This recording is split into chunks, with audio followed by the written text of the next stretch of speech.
Hi everyone. I want to show us something real quick from the book of Jonah. I love the book of Jonah so much. Like this is the book of Jonah, truly is one of my favorite books in the Bible. Why? Because not only is it short, it's only four short chapters. Not only is it short, it's very interesting and it is packed full of lessons. One of those lessons I have come to share with you today. So we're gonna be reading. Do you know, I just finished reading the book, not just me and the children in Jesus Kids Bible Study. We just finished reading the book of Jonah 2 weeks ago, and it was amazing. Okay, so we're reading from verse 1. The Lord gave this message to Jonah, son of Amittai. I'm reading from NLT version, by the way. Get up and go to the city. Get up and go to the great city of Nineveh. Announce my judgment against it, because I have seen how wicked its people are. But Jonah got up and went in the opposite direction to get away from the Lord. Imagine that, to get away from the Lord. He went down to the port of Joppa, where he found a ship leaving for Tarshish. He bought a ticket and went on board, hoping to escape from the Lord. Chai! Hoping to escape from the Lord by sailing to Tarshish. Can you imagine that? What was he thinking? Verse 4. But then the Lord hurled a powerful wind over the sea, causing a violent storm that threatened to break the ship apart. Fearing for their lives, the desperate sailors shouted to their gods for help and threw the cargo overboard to lighten the ship. We all know this story. We know what happened. God told Jonah, Jonah, my son, stand up, go to Nineveh, go and give them message. And Jonah, instead of obeying, as stubborn as he was, as hard-hearted as he was, he got up and went in the opposite direction, thinking he could escape from God. But then Elroy, the God that sees us, saw him and sent a mighty wind, causing a storm that befell the great ship. So one of the lessons in this book of Jonah that I want to point out is that there are people who, when they come into your lives, they bring disaster, they bring chaos, they bring destruction, they bring loss. Whether you believe it or not, whether you like it or not, there are people that are like that.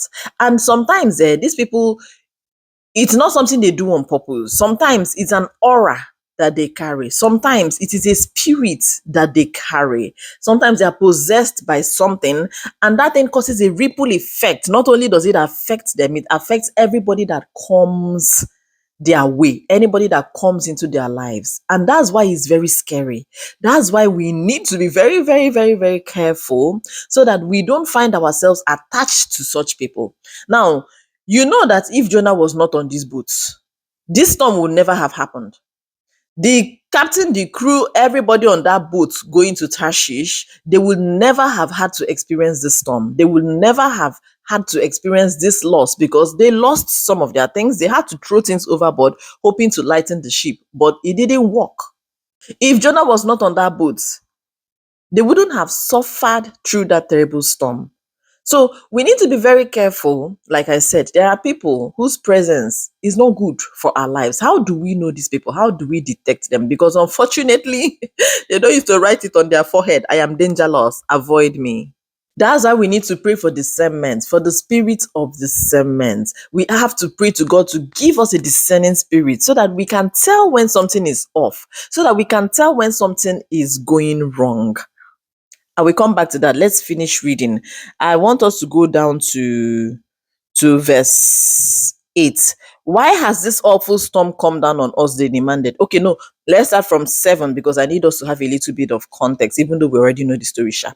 Then the crew cast lots to see which of them had offended the gods and caused the terrible storm. When they did this, the lots identified Jonah as the culprit. Why has this awful storm come down on us? They demanded. Who are you? What is your line of work? What country are you from? What is your nationality? In other words, who are you? Who formed you? How do you form? Who you be? How do you exist? And then Jonah answered, I am a Hebrew, and I worship the Lord, the God of heaven, who made the sea and the land. The sailors were terrified when they heard this, for he had already told them he was running away from the Lord. So they cast lots and they found out that Jonah was the culprit. He also told them that he was the culprit. He eventually told them, after they cast the lots, Jonah told them that yes, he's the one, it's his fault. And then he gave them solution that they should throw him into the water. So what am I saying? We need to be very careful. The people that we let into our lives. That's why me now, hi, God knows, God kuku knows. I'm a very, very careful person. I'm very picky when it comes to choosing friendships. It's not like, see, it's not like I'm a snob. Oh. I'm not a snobbish person, even though somehow people tend to get that impression about me. They don't know that I'm just being very careful. I'm very, very careful the kind of people I allow into my life, because I know that friends can make or mar you. I know that there are friends that come and they carry destruction in their wake. I read a story on Mom Confessions, yeah, her page here on Instagram some time ago, about a lady who had a friend. She made this friend. She was on a bar. If you follow Mom Confessions, you probably came across the story. She was on a bridal train and she noticed that there was a particular lady that people were avoiding. They were not treating her well. So she, being a good person, took this lady in. She was her friend, used to give her things and all that. She was doing well, oh, and the other lady, the friend, wasn't doing well. But after some time, the other lady started doing well. She started going down. She lost everything, even her marriage, her job, everything. And then she went spiritual. She started praying so hard, and then God was revealing to her in her dream that that friend was the reason for the issue. Even physically, she caught the friend one night touching her head. And then the lady, when she woke up and asked her what she was doing, the lady gave an excuse, something like that. I can't remember the details, but I remember the key details. So she went spiritual, and then she found out that that other lady was the one behind all her troubles. And then when I read that story, it reminded me of the story of Jonah. If that lady didn't come into her life, she wouldn't have had to go through all the trouble she was going through. I learned a big lesson from this book of Jonah, and I taught the children the same lesson as well. I told them that, see, since they don't used to write it on people's forehead that I carry bad luck, I'm not good for you. What you should do is to pray to God. Pray to God for a discerning spirit, like I already mentioned. And also pray to God that if any friend, if anybody is going to bring destruction to you, if anybody is going to cause chaos to your life, if anybody is going to cause loss for you, that God should not allow your paths cross with that person. That's a very serious prayer you should pray. Take that prayer very seriously. That God should not let you meet that person or have anything to do with that person, since you don't know the end before the beginning. Since you don't see the future, you might not tell that such a person has this kind of thing. So God can help you do the picking. God can help you do the choosing. And that's exactly what I do. I always ask him, I ask God to vet people for me before I accept them into my life. But then I don't want you to get me wrong. Yeah. There are times when certain things are coincidences. Not everybody is a bad friend. Not every time something is going wrong, you go and accuse somebody. Don't go and accuse people.